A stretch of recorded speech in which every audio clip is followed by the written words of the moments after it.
Yeah, kind We're gonna power through. You can't tell because I'm hopped up on drugs and caffeine. of. So usual Thursday, Friday. Yeah. Getting ready for the big night out where I go take some Sudafed. We're still not recording, right? No, we are.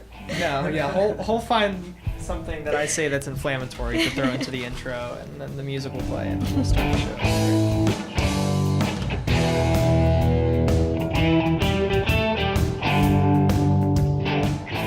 Welcome to the Georgia Politics Podcast. It is Friday, February 1st. We are back to bring you another week in Georgia politics news. Let's go around real quick and learn a little bit about our panelists for today. Back this week again is... By popular demand. By popular demand. Yeah. Mike Kennedy. And did 8 years on the Alpharetta City Council. And just... You said the same thing last week, and I wanted to mention to you, saying did 8 years sounds like it was mandatory service or and then I was prison paroled sentence. and I did time things, on the Alpharetta City Council. That was the highlight. And to his right, I am Pallavi Purkayastha. I am currently Chief of Staff to Representative David Deyer, and I manage the campaigns of Representative Angelica Kausch as well as Representative B. Wynn. All right, fantastic. So let's get right into it. I want to start with a bill that was introduced very recently by Senator Brandon Beach, who we talked a little bit about last week, is a candidate, has already declared to run for the District 6 seat against Lucy McBath. I don't know, maybe a passion project, I'll call it, of his has been state casino resort horse racing type legislation that would bring money into Central Georgia, as he calls it, thousands of jobs. This is not a new idea for him. This has long been something that he's fought for, but with a new governor and new administration, I guess he's feeling lucky, like he can get it through. Do you think things have changed enough? I don't know if they've changed enough. You guys probably know the lay of the land better down there than I do. But one thing about Brandon Beach, I've known Brandon Beach for 20 years. And the one thing about him that's very consistent, he is Mr. Economic Development, Mr. Jobs, Mr. Commerce. For better or worse, when Brandon Beach sinks his teeth into something, especially related to jobs or economic development, he plays to win. And so I wouldn't underestimate him. And I'm sure it is kind of a passionate project for him. Well, and you've got a governor who just ran on rural Georgia and benefits coming to you no matter what zip code you're in. And this is a project that would benefit Central Georgia, not just the metro area, like a lot of other economic development projects. This would benefit the whole state. Does Brian Kemp come around on the gambling front? I don't know if he does. He has been very anti-casino, and Brandon Beach, this is not the first time he's introduced horse racing. He did it in 2015. Governor Deal was against it. Speaker Ralston was against it. And Brian Kemp is pretty anti-anything gambling, so I'm not sure if they changed their minds. Now, given the fact that we really had a blue wave in 2018 and Brandon Beach is looking to unseat Lucy McBath, I don't know if they give him that just as a win, as a campaign win. It's hard to not look at this announcement of the bill as a kind of tag along to his announcement that he's running against Lucy McBath, because he's so emphasizing the thousands of jobs, the economic development push. And that's of course what you would do with any bill. You're pitching it. But this does seem like kind of a gem he can put into his campaign belt. I don't know if that's what you want to hang your hat on, though, as a candidate for 6th District. Yeah, Congress. Because the horse racing casino type would not be in District 6, right? Well, I know, but I think that, again, going back to last week, I think that the 6th District election, just to digress for a minute, kind of hinges on, my personal belief is the female vote, the soccer mom vote, however you want to describe that. I'm not sure how those two work together. So I guess my point is, I don't think he's doing it for politics for the congressional race. I think he's just passionate about the issue. Well, in a wider sense, the Supreme Court of the United States legalized sports gambling on a kind of state-by-state basis, saying the states can take it under their control. It was very briefly mentioned in the 2018 governor's race as a way to help fund kind of, I guess, more of the Hope Scholarship or a different education initiative. And I think Stacey Abrams said we could legalize it in a small form if the taxes from that could go to X. Does that change his calculation at all? Thinking maybe what if it benefits something else? So this bill is interesting because the opposition to it is bipartisan, and so is the support. I do think it has something to do with CD6 because the Lewis Group, who I believe they did the study on it, they estimated that there's going to be about $1.2 billion coming from this. And that's with not just horse racing, but having this really fancy area where it's this luxurious experience. And they're looking at Northern Atlanta to put it. So I'm not entirely sure that CD6 is completely out of the equation here. Really? Yeah, that would be interesting. Yeah. I think he cited the natural path of, gosh, I'm so out of my area here, of kind of the equine sportsman goes up through Atlanta on its way from parts of North Florida towards Kentucky and Indiana. So I think he cited it as kind of a natural stop for people. I don't know much about it. I am with Pallavi here that I don't think Governor Kemp is easier going on the issue than Governor Deal was. If anything, I would think Governor Deal would be the one that would maybe see it as a economic development push. But I think Governor Kemp is a lot more rooted in kind of social conservatism, and this does seem kind of against the grain for. I actually thought this was more of a middle Georgia issue. I thought I'd read that somewhere. The bill does say Central Georgia, Yeah. but the numbers that they keep touting, the 1.2 billion, that comes from a study that the Lewis Group did, and in that report it says Northern Atlanta. Okay. So I think the bill specifies Central Georgia, but then you can't use those numbers if it's not Central Georgia. Well, I did mention Stacey Abrams, which is going to bring us to our second story of the week, and that she is delivering the Democratic response to the State of the Union. I have watched a lot of the responses to the State of the Union. I actually weirdly probably watch more of the responses than I do the actual speeches. I'm not sure why. I remember watching Paul Ryan's a while ago, I think right before he was picked as the vice presidential candidate. So I know we just talked about elections last week, but this changes some of my thinking a little bit that she's giving this speech. Does it change any of yours? No, I think it's she's obviously very popular. I don't get it, but I'm a Republican. I mean, I don't get the Stacey Abrams mania. I think it's interesting that they chose, and I can see why they chose her in some respects, but a failed gubernatorial candidate, opposed to maybe one of their own presidential candidates or somebody in a more national. Well, choosing one of your own presidential candidates is playing favorites as the party. And True, you don't since want to get everyone in the involved. Democratic Party is running for president. So. That's we talked about this last week, but she did lose the governor's race, but it's about overperforming an expectation. So, I think the main takeaway I got from this is something she could have been talking about to the Senate leader, Chuck Schumer, when she was up visiting with him. I think everybody thought they were talking about a potential Senate race. I'm actually less convinced she's going to run for Senate now because of this, because I think she was talking to him about the Democratic response to the State of the Union, not the Senate vulnerability. But what do you think, Pallavi? Does it change your calculation at all? Not a whole lot. I think we're going to have some really huge rising stars, Teresa Tomlinson, and some other Democrats going for that Senate seat. I personally prefer her going back to the governor's race, but it does. I buy into the Stacey Abrams mania. I am huge. Yeah. I almost want to say fan, but I know that's not the most politically correct fan. way to Sure, say you can be a it. fan. But I understand what she did in Georgia. She not only overperformed. I think the fact that Brian Kemp oversaw his own election, the fact that we saw, exact name purges, we saw voter purges. Stacey Abrams was already a rising star in the Democratic Party, and Brian Kemp really made a star out of her. And so I understand why she's doing this, and I think it also puts the focus on Georgia because no one expects Georgia to be a Democratic state, but here we are. Right. And I think people need to start realizing Georgia's closer to be a Democratic state than a lot of other what we would call swing states would be, like Ohio. We are certainly closer to being a swing state than Ohio absolutely. is. So I think people are, going to wise up to that new national landscape. If you're a Democrat and you're not thinking about running in 2020, you should be. I say that as a Republican. Yeah, we can you get should into be. that field Yeah. at some point, but I hope it doesn't get too crowded. But former governor candidate on the Democratic side, Jason Carter, said about Stacey Abrams that a lot of it is matching the politics or matching the candidacy with the moment. And it makes me think that I know she wants to be governor of Georgia. It's been it's been a goal of hers for a really long time, and it's one of the reasons I think she's maybe considering not running for Senate. But in 4 years, is her moment gone? It's hard to think that it's not. And with this momentum of giving this response to the State of the Union, I mean, I think her momentum and her chances now, I think in 4 years, there's a whole new agenda.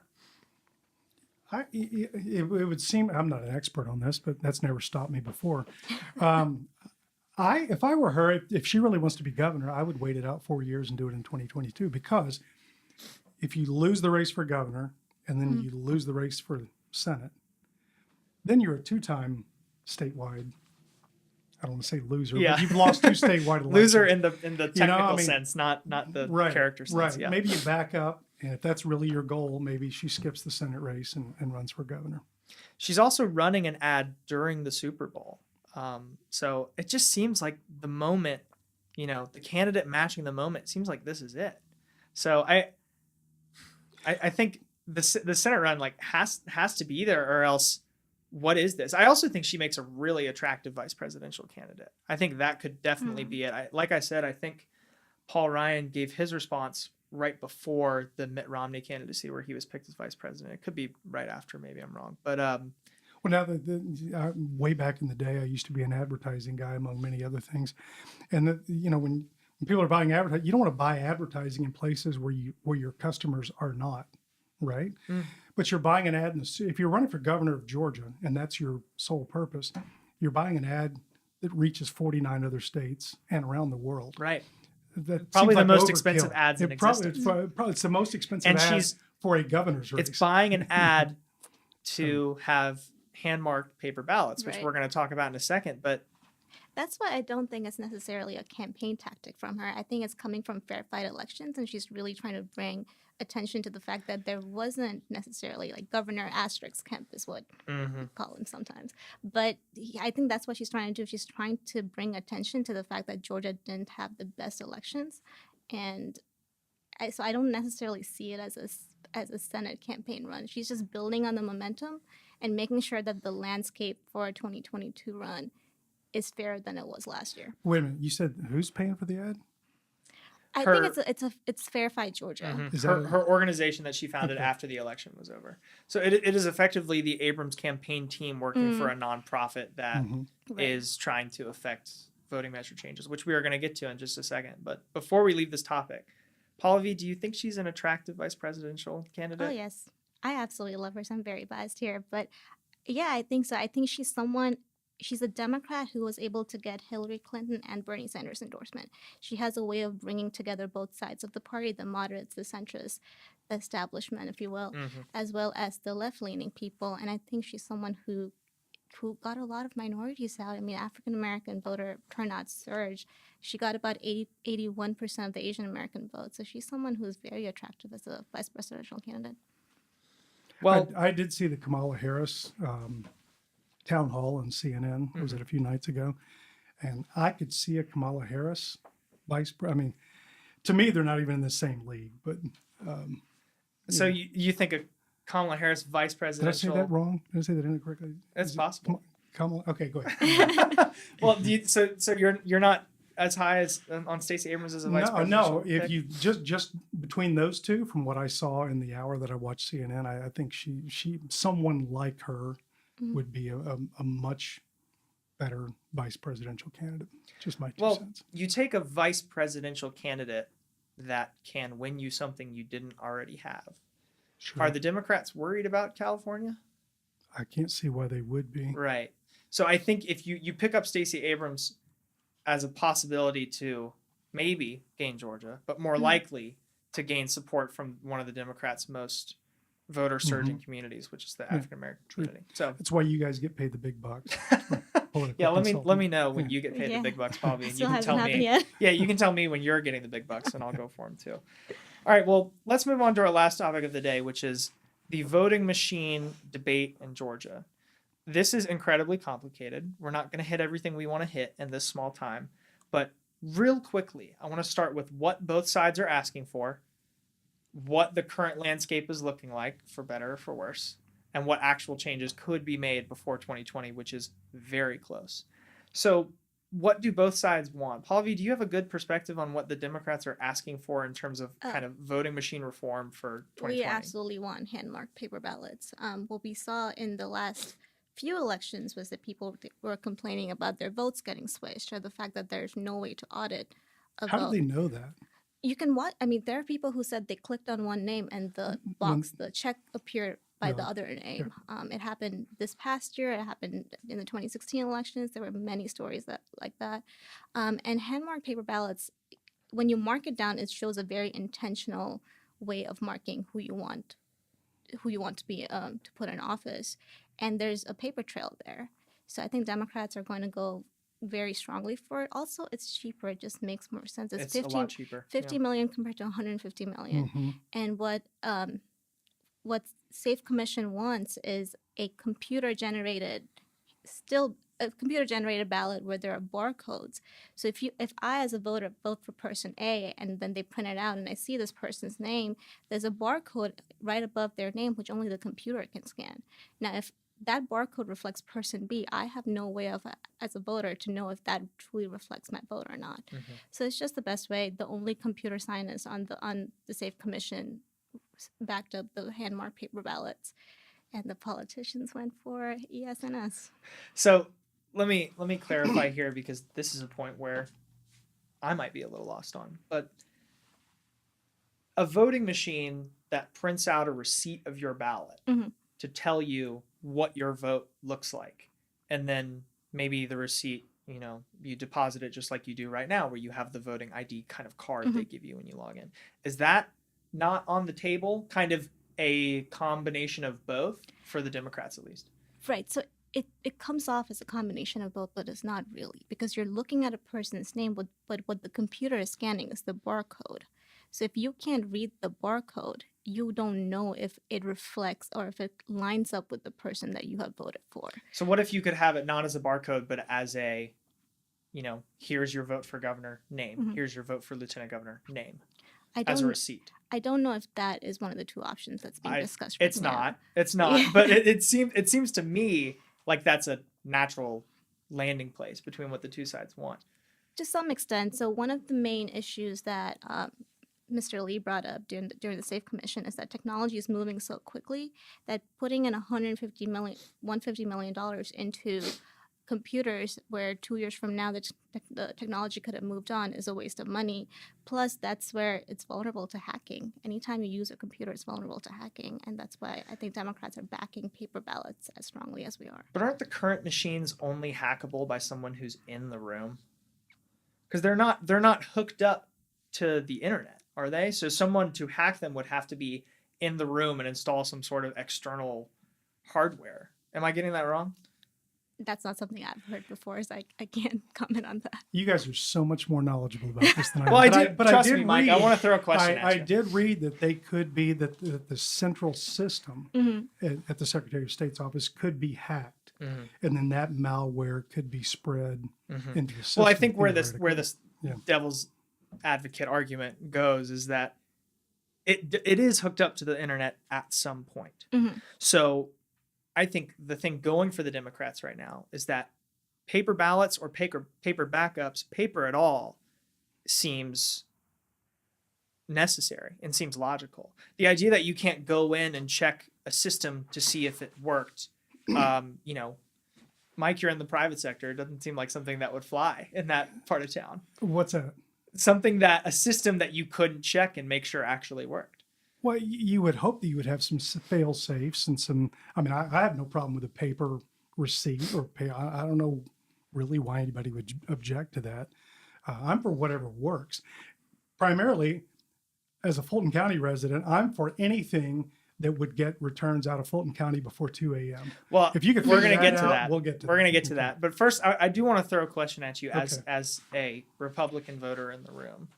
That Chuck Harper, the new deputy chief of staff for Brian Kemp, is a former lobbyist for ES&S, as Pallavi said, the company that is making the current machines and that will likely get the next contract of $150 million to make them again.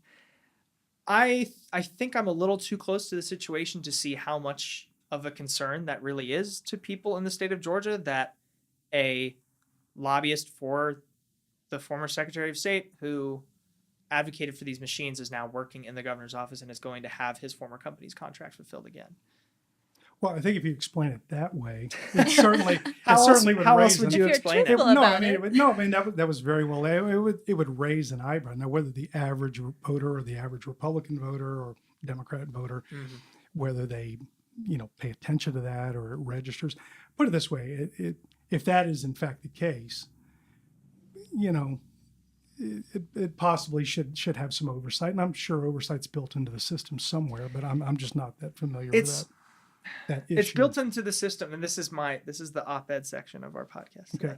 But it's built into the system in the same way that it's built into a system that's flawed in the first place, and it will go through several fail-safes that Brian Kemp has complete control over because he is the voice of his party in Georgia, and people are going to do what he says. So I think it's not as a balanced and free market bid war as a lot of people are led to believe. Am I right on that? Yeah. Okay. So I do want to get into something that can happen more on the local level, because I think, again, I'm still in the op-ed section here for me as the host, but it was very quick to fall into a lot of the trouble with the 2018 election being the voting machines and being that Brian Kemp was also Secretary of State at the time. But I think a lot more of that trouble came with issues that can be dealt with on a local level. Is there something you guys want to see change in 2020 on a local level, like you talked about, returns or the lines or the machines or anything like that, that doesn't, isn't necessarily for election security, but just making it easier for people to vote? To vote or to count the votes? I suppose both. I mean, it couldn't be any easier to vote than it is now. It also couldn't be any easier to count the votes, That may be because true, every too. machine Oh prints my out a little gosh, receipt, and then yes. you just do some third grade. Which goes adding. back to the issue: how hard could this be? To go vote and then to have your vote counted before 2:00 in the morning. Fulton County seems to be the poster child for that for whatever reason, but that's probably a whole different topic for another show one day. But Well, and then you have reports of extra machines sitting in warehouses while people are waiting in line for 3 hours to cast a ballot. It could definitely be easier to vote. For one, we shortened the amount of early voting we do now. It's 3 weeks compared to 4 oh my weeks. gosh, it goes But forever. here's Are you kidding? here's the problem with that, right? I mean, It's Saturdays, it's Sundays, like all month. Okay, that's. but here's okay, the problem hold with on that. now, So yeah. when we went into the runoff, I was looking at the data. Gwinnett County right now is pretty much blue. But when you went into the runoff elections, you saw that the Republicans caught up, and when we looked into it, there was no weekend voting. There was just 1 week of early voting, and there was just one early voting location. So unless you were ready to make a 3-hour round trip one of those days, you didn't go vote. Could you put a stamp on an envelope? And do a I'm mail-in? glad. I'm so glad you brought that Good. up. Well, I'm trying to earn my keep here. And then there was the whole process of people who were getting registered to vote, and Brian Kemp held on to, I think, what was it, 200,000, something incredible. And he just held on to it, and they weren't being processed, and everybody was told, well, it's pending, so you can still go and vote, and they'll just remove it from pending status. But you couldn't actually put a stamp on that because you couldn't ask for an absentee ballot when your status was pending. Really? Yeah. So there are definitely, it could be easier to vote. I think one of the main things, I'm backing this year, the representative I work for, David Deyer, he is working on a bill that would make it easier for you, or make it okay for you to vote in any precinct in your county on election day. We have the information, we have the infrastructure. There's really no need to confuse a person and tell them that their polling location is really 2 buildings down and not the building that they went to. Or 2 hours down and not the building they went to. I Right. mean, just as personal experience, the race that we ran in didn't have an early voting location. It had a mobile early voting setup that came 2 weekends and 1 Saturday before. I've worked on weekends a lot in part-time jobs doing retail and something like that. I can't always get that time off to go vote. So I do think it needs to be at least a little easier. And of course you can request a mail-in, and that's one of the reasons the Abrams campaign was so successful. They spent so much money trying to remind people they can request a mail-in ballot and kind of reshape the electorate, despite losing. So And there are issues with that too, as well, right? Gwinnett County ended up throwing away a whole bunch of absentee ballots because, according to the one person looking at it, who's not a handwriting expert, they decided the signatures didn't match and they were tossed. Mhm. And by the time you find out that your vote didn't count, it was too late. So I appreciate you saying it couldn't be easier to vote, and it is pretty easy, but it's easy for people who can take the time out on a weekday to go vote. Yeah. My polling location is 10 minutes away from me. For me, it is easy. For the person who is managing 3 jobs and can't take that time out to go and vote on election day, could definitely be easier. Well, if you're working 3 jobs, you're probably having a difficult time managing a lot of things. it's true. Is So right, why, but does why that should take voting away- be one of those But things? does I- that take you away know- your right to vote? Well, you can mail in. Then the mail-in process has to be, Right. or the absentee ballot process. I agree with that, but when there is a roadblock with every part of the process, I think it's a little privileged to say that voting couldn't be any easier. Well, there's a lot of early voting, a lot of weekend voting, mail-in opportunities. I don't know many people, except for someone who may have 3 jobs. Not many people I know anyway work from 7 a.m. to 7 p.m. I mean, there's a way. What's the if you wanna problem do it. with more opportunities to cast It's ballots? expensive. I mean, it costs money to have a voting location at, on a Saturday or a Sunday or, extended hours. I mean, it may be an incremental cost, but it's not free. Sure. And if you're gonna staff up, and of course they always overstaff these things.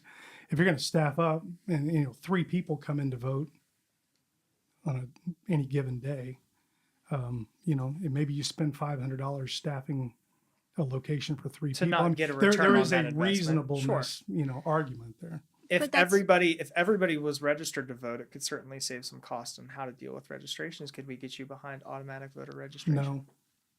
What are the downsides to automatic voter Well, registration? how automatic voter registration of qualified persons?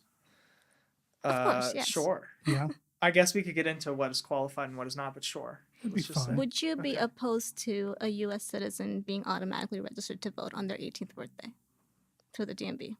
I never thought about Or when they that, but- updated a driver's license, or Mhm. there are lots of states that do that now. When you update a driver's license, or renew a passport or something like that, there are a lot of these things that will automatically re-register you. I don't have any problem. I mean, I don't see why that would be a big issue. Now, what I would like to see is more people informing themselves about the issues before they go vote. It's one thing to get registered, and automatic registration is fine.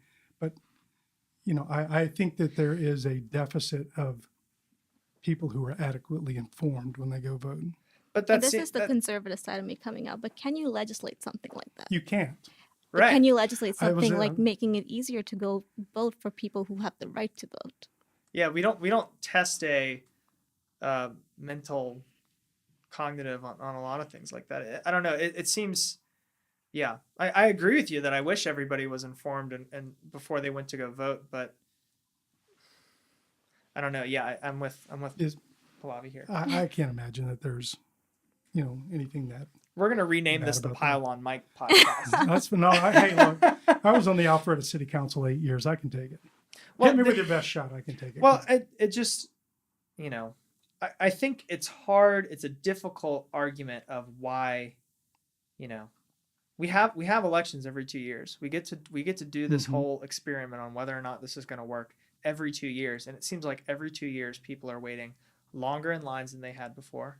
People are forgetting or not having clear enough information on where they're supposed to go vote. People are not sure if they're registered. People are getting removed from the rolls if they haven't voted in the last 3 or 4 elections. Or if they have and someone in the government just Sure. made an error. It seems like this is one of those things that's right in front of us, Mhm. and it seems so easy to fix. And it seems the election security and the voting machine security is going to be an issue that we debate for a long time, but I hope it doesn't eclipse the fact that there are several things we could fix to make sure somebody can just walk in on their lunch break and not have to True. worry about it so Shouldn't much. be that difficult.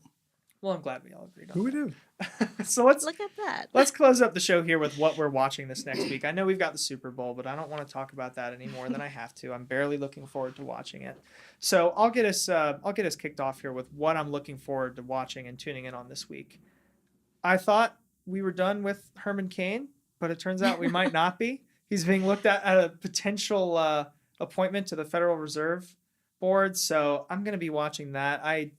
I have followed Herman Cain for a long time because of my conservative family. So I will be interested to see if he actually lands anywhere. He's starting his media tour, so that will be interesting. Oh, Mike, what gosh. about you? Well, I mean, I could talk about the Federal Reserve for another half hour, but that's Please not, do. not 'Cause really, yeah, I'm not at a really, loss there. not really a captivating podcast. Other than Super Bowl, I think it's State of the Union. How's Trump received? I think this could actually be a little bit of a rowdy State of the Union, more of a kind of a British style. You might hear some heckling and some back and forth. Well, they get more standing ovations You than know. your average rock concert, so they're pretty rowdy. What in the State of the Union? Yeah. Well, Trump knows more about State of the Unions than just about anybody around. He'll tell you that. And then, of course, the response. The response too. I'm interested to hear what Stacey Abrams has to say. Maybe she can get you on the Stacey Abrams mania. I will not wait by the phone. I doubt should that's be going to friends. happen. Yeah. I'll bring you over. I'm looking at House Bill 37. It's the Medicaid expansion bill. Yeah. I'm really interested to see how this new administration responds to that. There was an AJC poll last year, I believe. 71% of Georgians are for Medicaid expansion, including I think 53 or 54% 51 I of saw Republicans. Yeah. So I'm just really interested to see how they react to something like that in lieu of the fact that Democrats did a lot this past year. We took I think 14 seats from them. So I'm interested to see how they deal with this as a 2020 campaign promise. All right, that all sounds great. I'm looking forward to watching that too. This has been another episode of the Georgia Politics Podcast. I am Preston Thompson signing off for our hosts, and we will talk to you next week.